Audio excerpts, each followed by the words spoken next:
इनकी ज़िंदगी में क्या क्या मुश्किलात है, इनकी ज़िंदगी किस तरह से गुजरी, इनकी आने वाली अब क्या क्या मुश्किलात हैं, इनसे बात करते हैं, इनसे जानते हैं कि इन्होंने अपने घर को किस तरह से बहते देखा और उस वक्त इनकी हालत थी।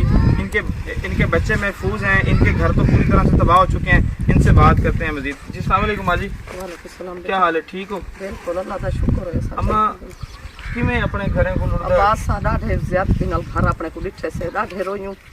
सारे बच्चे शोदे वेंदे हन, असां झाल करें ते सारी अंदर बंद हो रहे, असां हुंदे च नप दित्तन से भला साडे नाल हिने गुरचाणी मदद कीती है। साडे बेड़िया पट्ठे ने, असां बच्चे निकले कढ गए बाहर च, वड्डे वड्डे बंदे असां रह गए पिछे, सारे मकान सारे ढाए गए, जिती कमरे हम ढाए गए, असां बर्बाद थी गयूं, ॾाढे बर्बाद। साको ही फ्लड ॾाढे बर्बाद कीते, सारे बच्चे लुटदे लुटदे असां पकड़ कीधन से बच गए, सारे जानवर लुटदे लुटदे असां पकड़ कीधन, कुछ लुट गए।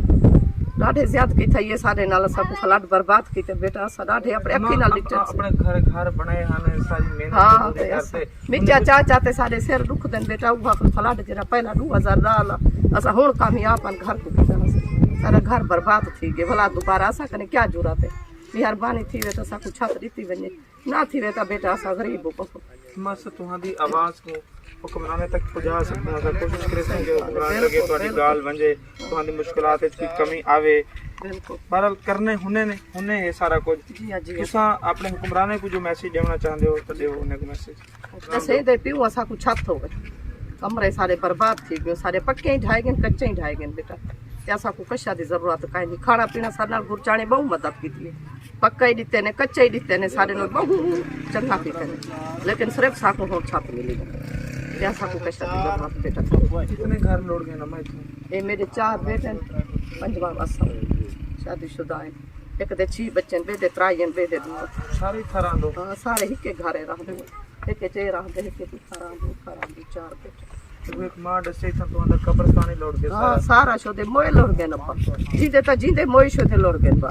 क्या कर सकते हो, ऐसा कुछ नहीं से कर सकते, तो बाजारी है बहुत बर्बाद। अल्लाह ताला दा हुक्म है, अल्लाह ताला दी तरफ मामलात हैं, पर थोड़ी जरूरत जी पूरी तौर पे को चाहिए, वो क्या जरूरत है दसो जरा देख। साकू यो को जरूरत है सिर्फ ये छत दा सामान, कमरे दा कोई तरपाल मिले वञन, फिलहाल 12 शाह वञे, कमरे बने वञन, कमरे बणे वञन, या साकू कशा दी जरूरत नहीं, खाना पाना साकू देंदे कंदे वो बांध ॾिती वञे, इथा सारी अपनी बांध आवे पई, साकू इथा बांध दे देवन, उडू दे देवन, बस साकू भी ठीक है। अम्मा सा कोशिश करे तुम्हारा जेड़ा हां पैगाम है कमरे बना दे, असा हने को हुक्मरान बीमार आ गया, सर्दी आंदी पई है, सर्दी के क्या फिर दुआ करनी है, दुआ करनी है, बाकी सब होने माल शुदा इमती के खड़े हैं हुन जनावर भी कदे खड़े, कोई सेम सूरत हाल है जी। गंदम वही माण 5वीं माण गंदम लुढ़ी गई है, काले काले भूखे गन कट्ठे और पेन बहुत बर्बादी है ये मेरे बच्चे शदी न खाना पीना। अल्लाह खैर करे, अल्लाह ताला दी तरफ तो देख भी सकते हो, मेरे घर को जरा देख सकते हो, मूवी भर सकते हो, जेरी बर्बादी है। ये स्क्रीन पे आप देख सकते हैं इनके घर की क्या सूरत हाल है, इनकी गंदम किस तरह से बही, इनके घर की क्या सूरत हाल है, वो आप स्क्रीन पे भी देख सकते हैं कि किस तरह से इनकी जिंदगी में मुश्किलात आई हैं। और चलू है कल होठियानी में पानी दे विच बह जांदे, लुढ़िया गए पानी दे लुढ़िया सब मजदूर लोग मजदूरी करेंगे, भर खड़ाइन से मेरी बच्चे सियाले को खौसन, पुनाले को खौसन, सारे हथों निकलेंगे ना, सारो रोते बाई तू क्या कर सकते बेटा, कुछ नहीं कर सकते। आगे लोगों की जो सूरत हाल है वो भी आपको चल के दिखाते हैं, मौजूदा सूरत हाल आप देख ही रहे हैं।